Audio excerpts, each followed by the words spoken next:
Serious, what is the most horrific true story of betrayal, death, or mayhem that has occurred in your community or with someone you know? Shortly after I graduated high school, our yearbooks arrived and had a huge 2-page segment on the Teacher of the Year. In that span between graduation and the yearbook arriving, that teacher had been arrested for the production and distribution of child pornography. I personally never had any contact with him, but I'm sure I know his victims. Just kids going to school trying to fit in at what should be some of the most fun times of their lives, and this sick person stole their innocence and then was honored in the yearbook for Teacher of the Year.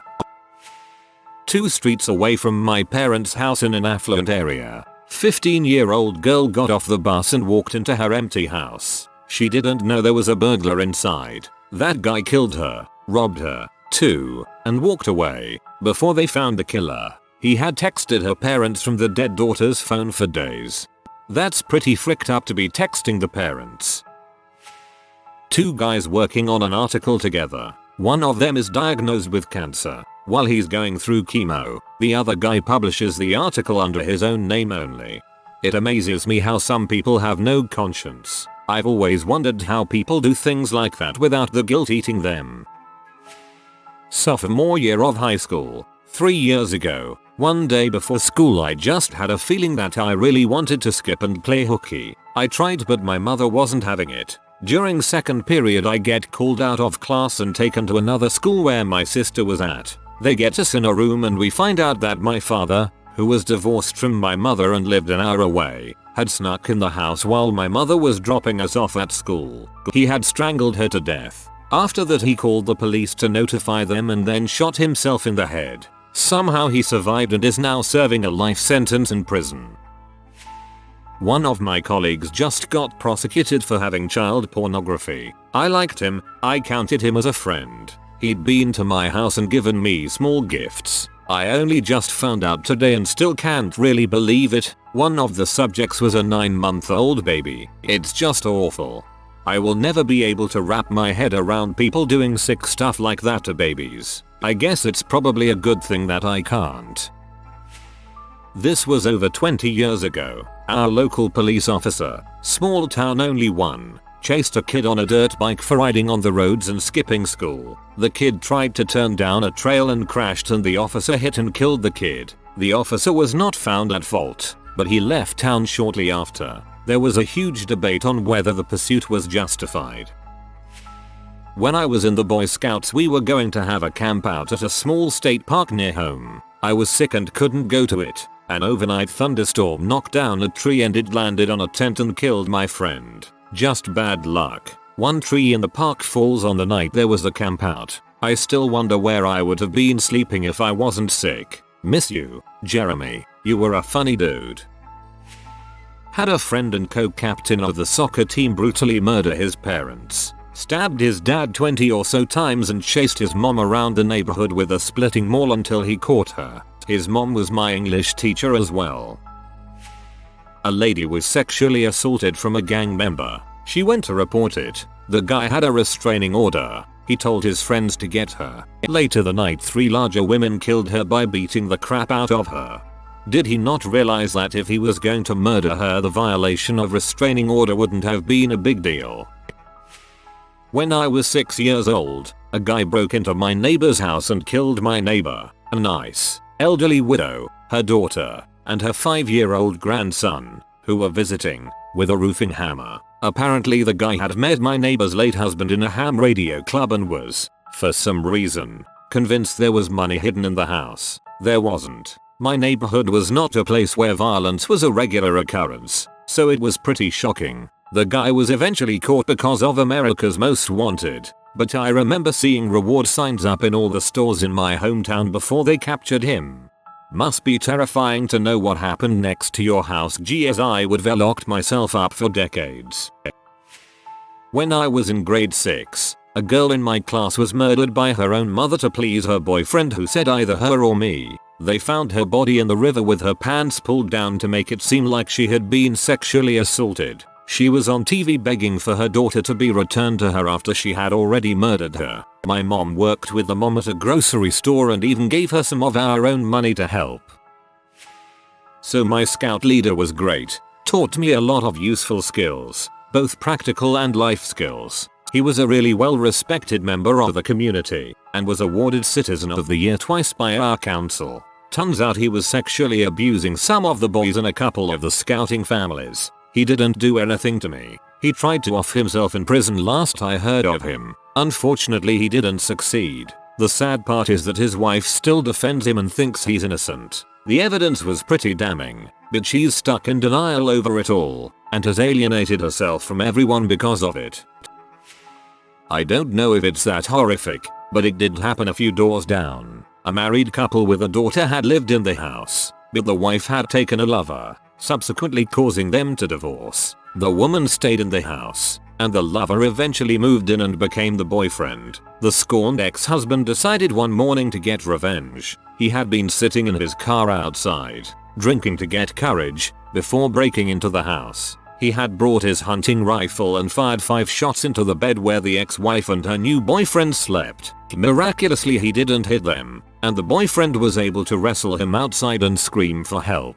All this happened around 5 in the morning, so the neighbors woke up and called the police. Incredibly, the daughter had slept through the entire ordeal and didn't get to experience this happening in the house.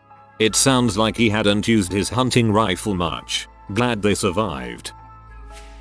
When I was 13, a friend and neighbor of mine, also 13, was raped and then decapitated by a college student she met the previous weekend. The story made the headline news on Sunday, but we didn't find out who the victim was until they announced it over the school intercom during our SATs a couple days later. It made me kind of numb for a long time, but looking back on it I can remember vividly every moment of those few days before they found her killer. Fortunately, there were 2, were caught quickly because the news broadcast the sheet her body had been wrapped in. It had an unusual pattern and one of the killer's roommates recognized it.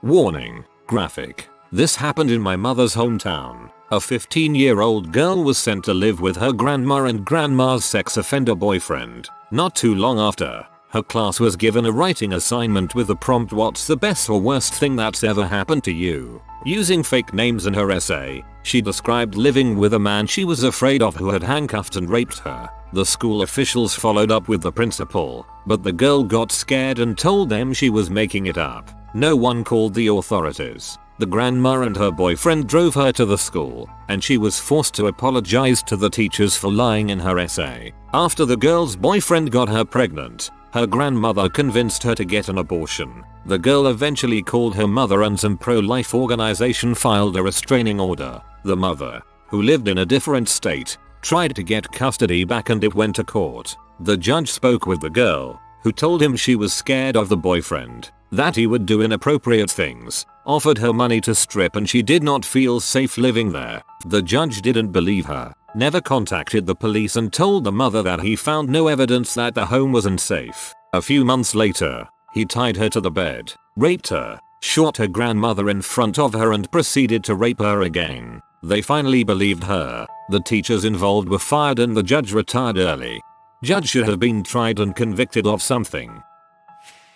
This is a story involving the death of my close friend's best friend several years ago. We'll call him Jack. Jack had been partying with his friend John throughout the night until their car wrapped itself around a pole. Both were ejected, since they weren't wearing their seat belts, and Jack was killed. John was in a coma for several months and has never been the same since. Since both occupants were ejected, the police assumed that the car's owner, Jack, was driving. John's family sued and it was ugly. Jack's family felt something was off and kept the car in storage. A few years later, forensic testing was conducted on the seats and it was determined that John had actually been driving. John maintains that he doesn't remember anything that night. My family lived in a small town of around 15,000 residents. My dad was a local minister at a church program called Celebrate Recovery, which helped people through drug addictions, alcohol, etc., with other fellow pastors. So a few years pass and my family is doing well with the program, and my dad notices something iffy is going in within the church he doesn't know about. He investigates and realizes that one of the leaders are dealing drugs to others inside the church, which is extremely hypocritical. He talks to the main pastor and tells him to kick her out of the group because she is dealing drugs, and they say they will. The next Sunday arrives and my dad goes in to start preaching again. And the same lady that the leader said they will kick out comes in. My dad just stopped what he was doing, told everyone that the lady is dealing drugs, and left the church. Did not come back. Now because it is a small town, rumors spread fast, and the church leaders begin spreading lies about my dad stealing the church donations for himself. Weeks later, the church realizes that it was the leader stealing the tithes all along. We left that city a month later. Well, that wasn't nearly as bad as I thought it would be. Drugs aren't the crime usually associated with churches. A drug addict mom would go online to find guys to sexually abuse her kids while she watched. One night one of these men and his female cousin just out of prison are abusing the 10-year-old girl. They drug her and kill her. In an attempt to discard the body, they dismember her and light her on fire in the bathtub. Some sort of fight breaks out between the adults and the neighbors call the cops and they find the horrifying scene. The whole community was rocked. The monsters who did it are at least off the street and in jail. The poor little girl's name was Victoria Martins. This is sick. Looked through all comments and did not see any of these mentioned. Mikkel Biggs, 11 years old, disappeared, Mesa, Arizona, while waiting for the ice cream man. Her bike with wheels still spinning in 2/4 were found on the ground, but not a trace of her to this day, I believe. That happened around 2 weeks before my daughter was born. Really made me anxious and aware of the nightmarish dangers out there. Spent the whole year being hyper aware of our surroundings and hoping that she was found alive. Still think about that poor kid and her family all the time. Less than a year later, December 1999, a freaking despicable, awful, horrible piece of crap checked his 2-year-old daughter, Kristen Salem, out of daycare, and as I remember told her they were going to see Santa at the mall, drove her to the desert, poured gasoline on her and burnt her alive. Afterwards he went back to the gas station where he bought the gasoline and gas can and told the attendant to call the police because it looked like someone had burned an animal alive.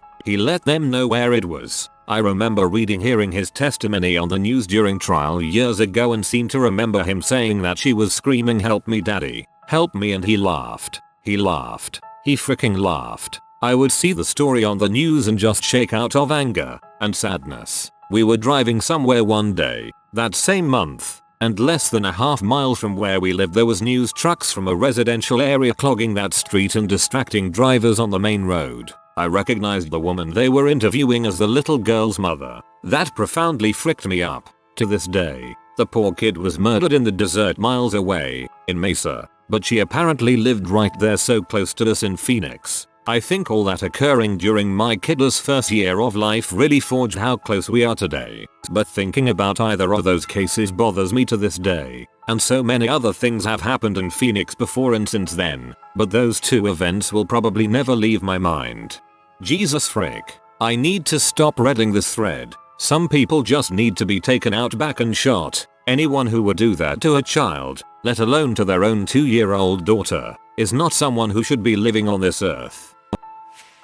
Many years ago a friend of ours came to us and said she had witnessed her neighbors abusing their son. We relayed to this person what we had witnessed some stuff too. We agreed it was time to contact the police before this got any worse. My wife and I go to the police and give our statements. As it turns out, social services already had an open file on them, and because of our statements they immediately took the kids from them. When we talked to our friend, she now says I feel too guilty to go to the police. So, while that isn't bad, it is what happened after that makes this horrific. When we gave our statements to the police, the cop told us in no uncertain terms that we would be reported for child abuse because that is a common legal tactic when dealing with adult reporters vice child reporters. Sure enough, within days of them finding out who reported them legal disclosure package, they reported us. Guess who their star witness was? Yup, the friend who got us to report them. Turns out, thank God, that she had told another mutual friend about the abuse she had witnessed with those people and how we were going to report them, and so was she.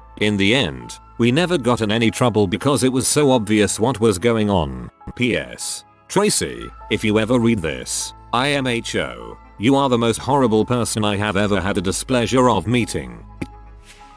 This was super fricked up, especially since nothing ever happened in the tiny town I grew up in. There was a man, a prominent member of the community, former cop, beloved by all, 3 high-achieving kids, who got Huntington's disease. Let's call him Ed. The community totally rallied around Ed, including his best friend Bob, who owned an athletic store in town. Bob had kids the same age as Ed who were best friends. Bob was kind enough to offer Ed's youngest daughter, 14, a job at his athletic store after school. Bob started a local charity run in Ed's honor to raise money for the family's medical bills. Bob was over at Ed's house all the time for dinner and just normal friend stuff. Then it came out. Bob had been filming Ed's daughter in the athletic store. He always recorded her. There were cameras in the changing rooms and he frequently had her try on the clothes to model them or whatever. It gets more fricked up. He had gone over to his best friend's house while nobody was home. They were so close he had the key,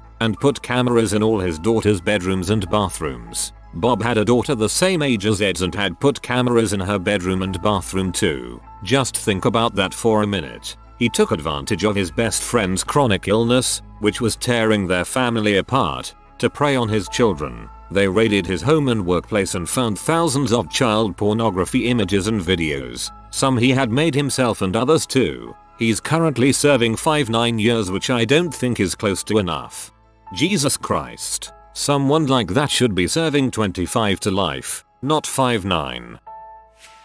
A 10-year-old girl was raped and murdered in the park across from our home. Our 3-year-old son had played with her in the park. When she turned up missing, we heard people running through all the yards yelling her name. Eventually everyone knew who had done it. It was the boyfriend of her teenage sister. He did it because he thought that she told someone that he stole their shoes. He did steal. She hadn't told. He got a lesser sentence because they said she was technically already dead when he raped her. So it wasn't rape. Added, technically it is still a life sentence. The only difference is he's eligible for parole, but has been denied several times. Our state doesn't have the death penalty, but it enrages me that he was found not guilty of rape, though there's no question he did it. Good God. My aunt's sister was murdered by BTK in 1974. Catherine Bright came home to BTK hidden in her house. Her brother happened to come home too and caught Dennis Rader, BTK, off guard. Brother ended up shot twice in the head and escaped. Catherine died of her wounds in the hospital after many transfusions and surgeries. Despite having a bloody man running down the street screaming for help, the woman rescued before death, and BTK himself frizzled. Tried to steal a car, wrong keys, literally just ran away to his car a half a mile away. The murderer got away and lived a normal. This happened to my aunt. About 4 years ago, she's discovered that her husband, with whom she had been married for 20 years and with whom she had 2 children, had been cheating on her for a long time. When my cousins were little, he made his whole family believe that he had cancer, which was easily faked since he's a doctor himself, while in fact he was just seeing another woman while pretending to need some rest at his private apartment. My aunt was crushed and ended up killing herself by jumping into the nearest river. Since then our family has been broken. We barely see each other, even on holidays. Back when I was in middle school, my brother had a friend whose parents had divorced. One day he gets called to the office in the middle of class to learn that earlier that morning his dad had broken into the house, tied his mom to the bed, set the whole house on fire and just laid down next to her while it burned. Shortly after that the friend and his sister went to live with relatives and switched schools. I still think about it every time I hear Eminem and Rihanna's Love the Way You Lie. Holy crap, that's terrifying. Tale of horrific death and most likely betrayal here. I'm a paramedic at a high crime area. My partner and I were dispatched to a car accident where a car hit a tree. Arrived to find police on scene. The patient was in the car, which was quite far away from the road, and there was a small stream between us and the car. We eventually gain access to the patient, who's sitting in the driver's seat, alive, but not breathing. The weird part was the car barely had a scratch on it, but this guy was basically dead. There were a few cracks in the windshield, but other than that the car looked fine. The airbags didn't even deploy. So we eventually get this guy out of the car and into our ambulance. He ends up going into cardiac arrest in the ambulance as we prepare for transport. As we're doing CPR, A cop pokes his head in and asks if we found any gunshot wounds on the patient. We quickly check the patient, which we were about to do before he went and died on us. Nothing on the front. 2 GSWs on his back. Explains the whole dying thing. We end up doing CPR the whole way to the hospital, and he ends up dying there. After the call, I Google this guy. The first hit is that he's on the sex offender registry for kidnapping. I always try to give people the benefit of the doubt, especially since kidnapping charges can be kind of vague. Could have run a child prostitution ring, or could have taken his kids that he doesn't have custody of out of town for the weekend. You never know. Turns out the proceedings for his case are all online. He and a bunch of other guys were arrested for kidnapping about 15 years ago. They kidnapped a kid and her mom to get money out of the mom's significant other. However, the guy called the police, so they followed the perps to the drop site. The group of guys caught onto this and decided that someone had to shoot the cops. After some deliberation, one of them decided to take one for the team, ended up killing one cop and costing the other his eye. Turns out the guy that was in the car testified against his friends 15 years ago for a lighter sentence. Very interesting. My so's cousin moved in with her boyfriend in London 2-3 years ago. Her body was found dismembered in their apartment not long after that. A man in our neighborhood took his family of 2 kids and wife to Florida, and while they were chilling in their hotel room on upper floor of hotel, he systematically tossed his children off the balcony and then jumped himself in front of the mother. I didn't know them well but would see them walking and going to our CSA garden and we were friendly. That fricked me up for a while. A girl that grew up in my neighborhood was brutally murdered by a man that lived in her apartment building. He had apparently been stalking her for a while. She was a really kind person and probably just smiled and waved or said hello to that guy, and it created a sick obsession in him that eventually led to her death. She and I were never great friends, but we played together a lot as children. Our lives were in similar places when this all happened. We were the same age, attended all the same schools until college, had a lot of friends in common. Her wedding would have taken place the weekend before my wedding. I often think about what happened to her and how cruel fate was to her. It makes me grateful for everything I have in my life. Whoa, that is an eerily close set of circumstances. You were lucky. A wealthy, well-known man from where I'm from was found guilty of kidnapping, raping and murdering a 7-year-old girl. He grabbed the little girl by force when she was playing in her neighborhood. Her cousin tried to stop this and several family members even got out of the house when they heard the commotion, but it was too late. Later that same night, the body of the girl. The man had tried to use some type of oil to erase any evidence on the girl's body. Apparently the man had received help from its siblings who knew of his tendencies and even tried to defend him by saying he had been under the influence of drugs. Protests across the country began since everything pointed that thanks to his wealthy status he was going to walk away free of charge. A few days ago was his conviction, and I think he got around 50 years of jail time, which some people even have come forward and stated that they think it's unfair. But basically it was a huge deal since rape almost always is ignored, and especially if it's a wealthy person. A son murdered both parents with an axe. The murders were some time apart, and chopped the mother up and hid her in a hole in the basement. His sisters found both parents, and after the mother had been killed they were so ashamed that they refused to let anyone see the crime scene and scrubbed their mother's blood off the floor themselves. One of the sisters still live in the house where it all happened. Not sure if I got the question right, but I have one horrific story of death. In my village there was an old guy who served in the military. He was in the war in the Dolomites and was quite big. He and a few other soldiers were running through their trenches when the enemy suddenly opened fire at them. I don't remember what the trenches were like, but he was the only one who survived. All his companions were shot in the head and died, but lucky he was so tall that he got shot through the throat and survived. Dang, it's not too often one gets to say it's lucky I was shot through the throat. That's crazy.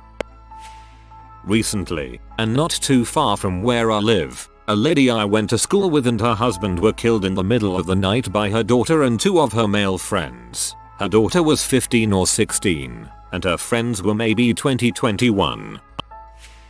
My dad lives right on a river. About 10 years ago, our neighbors had gotten their son a little rocket thing for his 7th birthday, lit it off, and of course it ends up in the river. It's the beginning of summer, so all the neighbors are outside. We can all hear the mom yelling at the dad to go get it. People always think June is the best time for swimming in the river, but it's really the most dangerous, as this is when the ice caps start melting on the mountains and the water is the coldest. The dad eventually goes in but gets stuck. His head is above water, but it's too cold and he gets hypothermia. They call 911, but are too frantic and don't give any details. Just ask them to send help. It's a small town, so the emergency responders don't have things like scuba gear readily available. When they show up, they see that's what they need and call for more help, which arrives 45 minutes later, but it's too late. DOA. The family tried making human chains, but it was just too cold, and by the time they realized he needed help, he was too cold to move or grab onto something. So a little boy watched his dad slowly die while trying to get his toy on his birthday.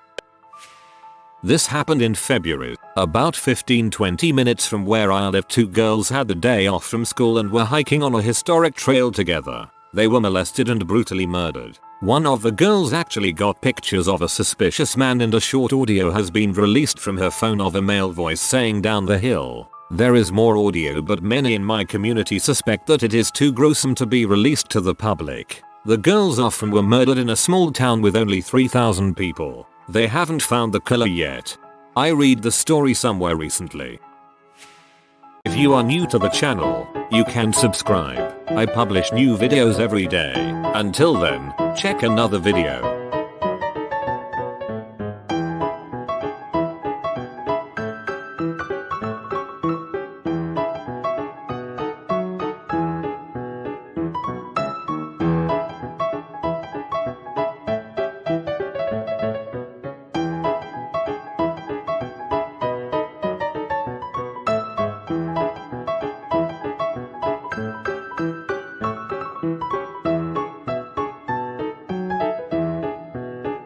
Bye for now.